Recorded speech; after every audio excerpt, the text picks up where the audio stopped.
There are tons of different complexes in the world. Yes, I am the best. I am the most beautiful. I am the prettiest man in the room. Oh no, I can't do anything. I'm completely helpless. Oh, poor me. They can never stop me.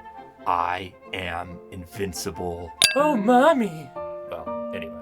The only complex that we care about here as chess players is, of course, color complexes. And color complexes, for me, the longest time were the most complicated thing to understand. I always hear everyone say, okay, it's light squared control, dark squared control, and you know what that can do, but it never really quite clicked until I saw it a couple times, and then I practiced it a couple times in my own games. And so what I want to do here is go over just a couple of those games to show you some of the power, so you can start thinking, do my pawns belong here on light squares or dark squares? These are two examples of completely lopsided. I'm going all in on one color with pawns and his bishop. Let's check it out. So in this position, black challenges white's dark squared bishop. We can see that if black does decide to, let's just say, retreat to either of these squares, these pawns are going to completely lock him out of the game.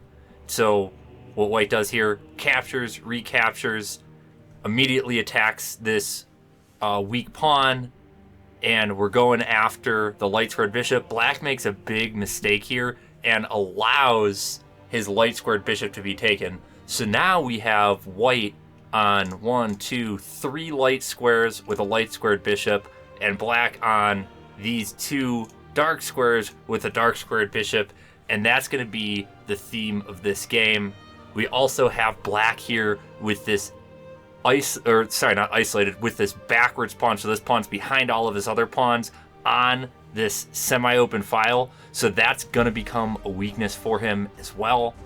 And so white, we're getting with tempo, attacking that rook, getting the bishop into the game, locking it further onto light squares, attacking that pawn, and then getting the bishop. That bishop is outside of his own pawn chain in an active position, and right now the fastest way for black to actually capture that bishop is taking 3 full moves with his knight to get there. There's no other way to dislodge that bishop from that central space. White here is able to capitalize, capture a pawn, and plant that knight also on a light square. This is really just the ideal situation. White is inside of black's camp, and black just doesn't have anything to do. And locking again, now we have every single one of the pawn is on light squares, but what's the main reason for this pawn push right here? It's to prevent this e4 push. So preventing that e4 push, this pawn is a permanent weakness here on e5, and white's going to be able to eventually take advantage of that. The other big advantage in white's camp right now is these outside queen pawns, the A pawn and the B pawn. That looks like it's eventually going to become a queen. So white pushes forward, and black is threatening to capture that bishop and damage white's pawns. He trades right here, pushes his advantage, and then locks that pawn here on this light square on b7. That's going to be a permanent weakness. White is eventually going to be able to go here, and then threaten to make a queen and force some trades here. And so black, he's trying to get a little bit of counterplay. White is just shuffling around, playing defense, not trying to go into any traps, any repetitives. And right here, that plan does manifest. A8 is played. Black is out of moves here. This is where he resigns the game. What white's going to do here, obviously, is recapture. It pins the queen over to the king, and the pressure's just too much. That is light square domination by the white pieces. Okay, so this next game, I have the black pieces. We're going to pick it up with a really fun tactical sequence here where black pushes forward in order to counter-attack this queen while breaking the pin on his own queen. And after a couple trades here, black emerges with the bishop pair, and we can see here that black is going after a dark square control. He's got all of these dark pawns already, as well as his dark squared bishop. White doesn't have a dark bishop, and you'll see here in a minute with white having already played this h3 move, this g3 square is potentially going to be very, very weak. Black is lining up here for the attack.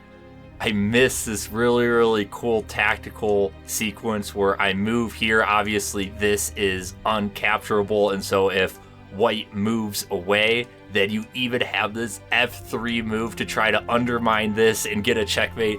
It's awesome.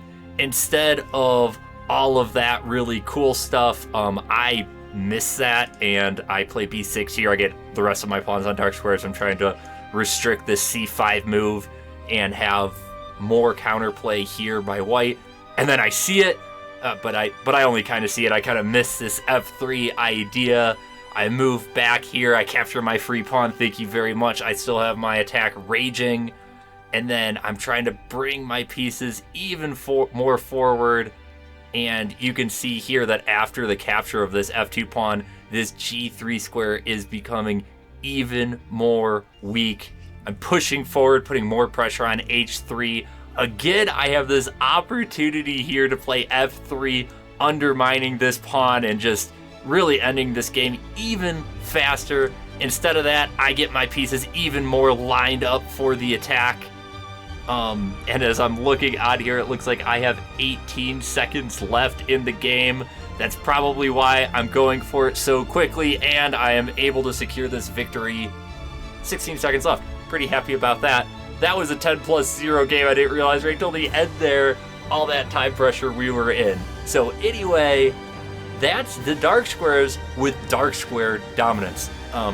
Obviously it doesn't need to always work out like that, but that's just these two examples. That's how you can see it. My next video, I'm going to talk about the Rossolimo Sicilian and show that in action. That one has a color complex inherent in it, but it's a little bit more nuanced versus this one. Obviously, we just went for it. So stay tuned for that. The world is mine to take.